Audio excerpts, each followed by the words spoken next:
10th class mathematics arithmetic ప్రోగ్రెషన్లో bits చూడండి.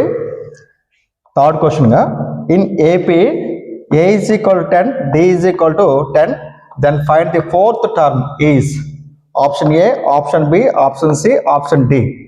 మనకి ఫోర్త్ టర్మ్ కనుక్కోవాలి. ఫోర్త్ టర్మ్ ఫార్మ్ ఎంత? ఏపీకి సంబంధించి fourth term A4 is equal to a plus 3D. అంటే మనకి డి వాల్యూ తెలియాలి, మనకి ఏ వాల్యూ తెలియాలి, మనకి డి వాల్యూ తెలియాలి. ఏ వాల్యూ ఎంత? మనకి 10, డి వాల్యూ ఎంత? మనకి 10. సో దేర్ఫోర్ ఇక్కడ చూడండి, ఇక్కడ ఏపీ ఇచ్చాడు. ఏపీలో మనకి ఏ వాల్యూ 10, డి వాల్యూ 10. మనకి ఏ ఫోర్త్ టర్మ్ కనుక్కోవాలి. ఏ ఫోర్త్ టర్మ్ ఏ ప్లస్ 3D అవుతుంది. సో దేర్ఫోర్ ఏ అంటే 10 ప్లస్ 3 ఇంటూ డి అంటే 10. So therefore 10 plus 10 into 3 30. 30 plus 10 40. A fourth term ఎంత? 40. Option B is the correct answer. ఓకేనా? Option B is the correct answer.